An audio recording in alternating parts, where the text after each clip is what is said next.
எல்லோருக்கும் டிடி என்ன சார் மறுபடி யூடியூப்ல வைரல் வீடியோ வந்துருமா? கேக்குது. கொடுக்க மாட்டோம், கொடுக்க மாட்டோம். ஜோக்ஸ் அப்பார்ட், இந்த ஒரு பொதுவாக ஒரு எர்த்வேக் நடந்தால் ஒரு நாள் ஒரு நியூஸ் வரும், பேப்பரில் வந்து ஒரு துண்டு நியூஸோ ஒரு நியூஸ் வரும், அடுத்த நாள் மறந்துடுவாங்க. ஆனால் விஷாலோட நடுக்கம் வந்து வேர்ல்டு வைடு ரீச் ஆகி உங்களால் வந்து எனக்கு வேர்ல்டு வைடு வந்து எனக்கு வந்து விஷால் நல்லா இருக்கணும், விஷால் மறுபடியும் வந்துடணும், விஷால் ஹெல்த்துக்கு என்ன பிரச்சனை, விஷால் இப்படி பார்த்ததே கிடையாது, விஷால் மறுபடி he should come back அப்படின்னு world wide, I am not joking, world wide surgeons, judges, IAS officers, IPS officers, income tax officers, கனடாலேருந்து சம்பந்தமே இல்லாமல், யூஎஸ்லேருந்து சம்பந்தமே இல்லாமல் சினிமா பார்க்காத ஒரு கூட்டம், என்னாச்சு விஷாலுக்கு, விஷாலோட health, he should come back, இப்படி பார்த்ததே கிடையாது, நிறைய பேர் கண்ணீர் விட்டுருக்காங்க, தேவ் கிரைட் ஃபார் மீ. அந்த ஒரு நிகழ்ச்சியில் நான் இருக்கும்போது, அந்த நிகழ்ச்சி முடிஞ்சதுக்கு அப்புறம் ஒரு விஷயம் நான் உணர்ந்தேன். ஒரு விஷயம், எத்தனை பேர் என்னை நேசிக்கிறாங்க, நேசிக்காதவங்க என்னை நேசிக்க ஆரம்பிச்சாங்க, பிடிக்காதவங்க என்னை பிடிக்க ஆரம்பிச்சாங்க, நடிக்காதவங்க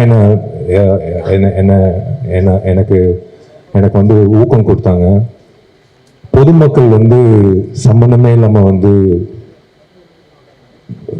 ஒரு கோயில் வாசல்ல பூக்காரி அம்மா கேட்டுச்சு, தம்பி உடல்நிலை நல்லா இருக்கான்னு. நல்லா இருக்குமான்னு. ரோட்ல பெருக்கிற ஒரு அம்மா, பொதுவாக வந்து என் கையில காசு இருந்தா நான் கொடுத்துருவேன், ரோட்ல போற ஒரு அம்மா, அதான் ரோட்டு அந்த ப்ளூ ட்ரெஸ் போட்டு பெருக்கிற அம்மா வந்து, தம்பி என்னப்பா ஆச்சு உனக்கு, இந்த மாதிரி கண் கலங்கிட்டேன். இது வந்து உண்மையிலே நான் வீடு வீடாக போய் கேட்டிருந்தா என்ன பிடிக்குதான்னு கேட்டிருந்தா கூட ஒரு இட்ஸ் நாட் பாசிபிள், 40 வருஷம் ஆனால் கூட இட்ஸ் நாட் பாசிபிள். ஆனால் உலகம் முழுக்க எல்லாரும் வந்து விஷால் நல்லா திரும்ப வரணும் அப்படின்னு எதிர்பார்த்தாங்க பாருங்களேன். எனக்கு அதான் என் அண்ணன், நான் எப்பவுமே உரிமையோட சொல்றது, என் டார்லிங் குஷோட புருஷன், என் அண்ணன் சுந்தர் சார்லேருந்து ஆர்யா, அவன் வந்து I don't know, I was in tears. எல்லாருக்கும் நண்பர்கள் இருப்பாங்க, இப்படி ஒரு நண்பன் கிடைக்கிறது வந்து ஒரு பாக்கியம். நான் ஏதோ ஒரு இடத்துல ஏதோ ஒரு புண்ணியம் செஞ்சிருக்கேன், அவனை வந்து ஒரு நண்பனா கிடைச்சிருக்கு. வாசுகிக்கு நான் வந்து கடமைப்பட்டிருக்கேன். உண்மையிலேயே சொல்றேன், அந்த ஃபங்க்ஷன் வந்து doctors told me not to go for the function. They told me you are trembling, you have severe fever, it's more than 1 or 3, you are trembling. நான் ஒரே ஒரு விஷயம், எனக்கு வேஷ்டி சட்டை மட்டும் கட்டி கொடுங்க, நீ கேட்க மாட்டேன், சொன்னா கேட்க மாட்டேன்.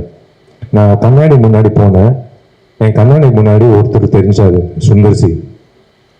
12 வருஷம் நாங்கள் 2 பேர் வந்து ஒவ்வொரு வருஷம் பேசிப்போம், இந்த வருஷம் இந்த படம் வந்தால் சூப்பராக இருக்கும் ஜி, என்ன பண்ணுறது சார், இப்போ பரவாயில்ல அடுத்த வருஷம் பார்த்துக்கலாம்.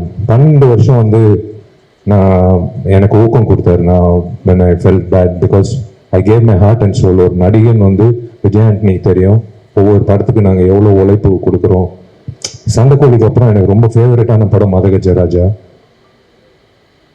ஒவ்வொரு வருஷம் எனக்கு ஊக்கம் கொடுப்பாரு, கவலைப்படாதீங்க ஜி, எப்போ வந்தாலும் ஜெயிக்கும்னு. ஆனால் உண்மையிலேயே இந்தியன் ஃபிலிம் ஹிஸ்டரியில் 12 வருஷம் கழிச்சு ஒரு படம் வந்து மெகா பிளாக் பஸ்டர் ஆனது இந்த படம் தான். இது நான் பதிவு பண்ணிக்கிறேன். It should go in the book of records. ஏன்னா 4-5 வருஷம் ரிலீஸ் ஆன ஒரு ஆவாத படங்களும் வந்து they will trash it, ஜனங்க வரமாட்டாங்க. It is unbelievable. 12 years கழிச்சு எல்லாரும், it's by God's grace we are all looking the same, I think. 12 வருஷம் கழிச்சு ஜனங்க வந்து தியேட்டருக்கு இப்படி கோலாகலமா ஒரு அதாவது கடவுள் சொல்லியிருக்காரு, இரு போது மற்ற படங்கள் பண்ணிட்டு போ, சுந்தரம் நீயும் வேற படங்கள் பண்ணிட்டு போ, வரும் நான் ஒரு தேதி கொடுக்குறேன் அப்படின்னு சொல்லிட்டு ஒரு தேதி கொடுத்தாரு, 9 நாள் லீவ் வச்சு. அப்படிதான் நான் நினைக்கிறேன். நான் கடவுளுக்கு நான் நன்றி சொல்லிக்கிறேன்.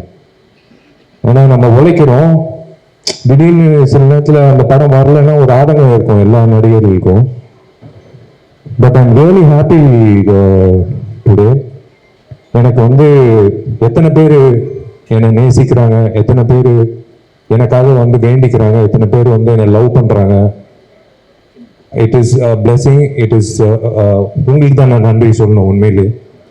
பாதகம் செய்பவரை கண்டால் நாம் பயம் கொள்ளலாகாது பாப்பா, மோதி மிதித்து விடு பாப்பா, அவர் முகத்தில் உமிழ்ந்து விடு பாப்பா. அண்மை செய்திகளை உடனுக்குடன் தெரிந்து கொள்ள இணைந்திருங்கள் எம் நாடு தொலைக்காட்சியுடன்.